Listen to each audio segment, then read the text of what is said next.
Mum, something's about to happen. Don't freak out when it does. I then hugged her neck. Oh, well, why would you hugging me cause me to freak out, darling? She said, and hugged me back. Then I felt that familiar feeling, like my legs starting to fall asleep, and it moved up my body until it hit my arms and head. Then everything went dark. Or while this was happening, Mum started to complain that she felt unwell, and she tried to pull away from me, but I only hugged her tighter. Oh, Jake, I think you need to let me go. I'm starting to feel faint. Then I felt her hand let go of my back, and she started to scream, Jake, my hand! My hand is gone!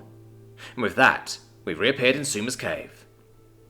I let her go once we had reappeared safely, and she proceeded to freak out in the most British way I had ever seen, standing stock still and carefully looking around the room, breathing heavily.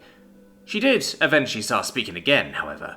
Jake, I think perhaps you should call an ambulance. I seem to be hallucinating. You're not hallucinating, Mum.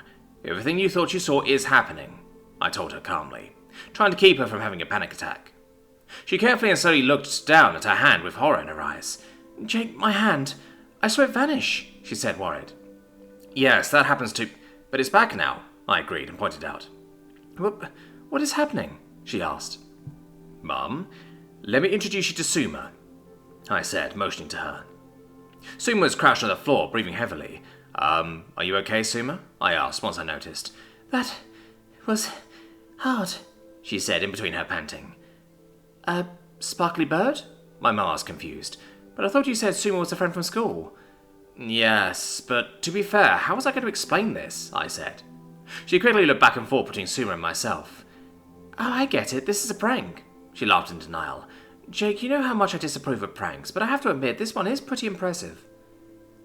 I shook my head. No, it's not a prank, Mum. It's just a very long story.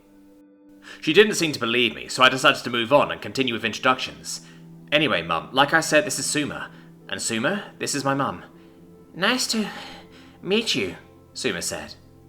I looked over at Mum, but she didn't seem convinced. Then it hit me.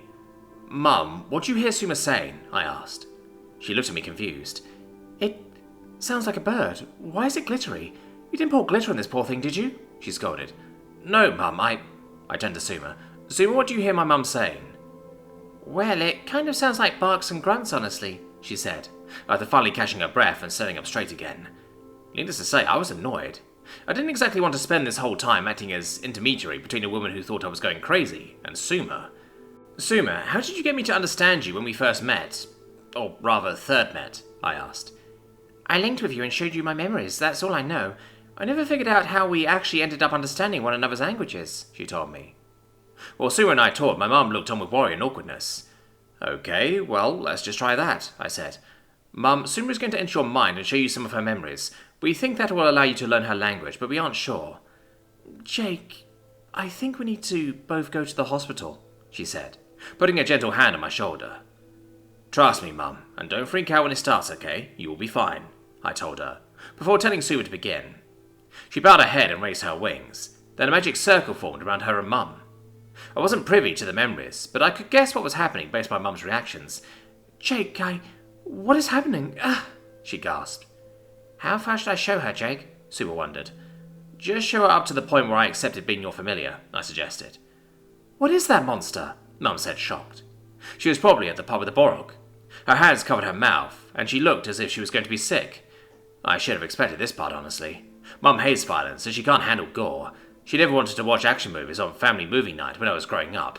It's why I was seeing 13 going on 37 times. She jumped. Goodness, Jake, where on earth did you get a gun? I rented it at a shooting range, I said. But I wasn't actually sure she could hear me since she didn't respond.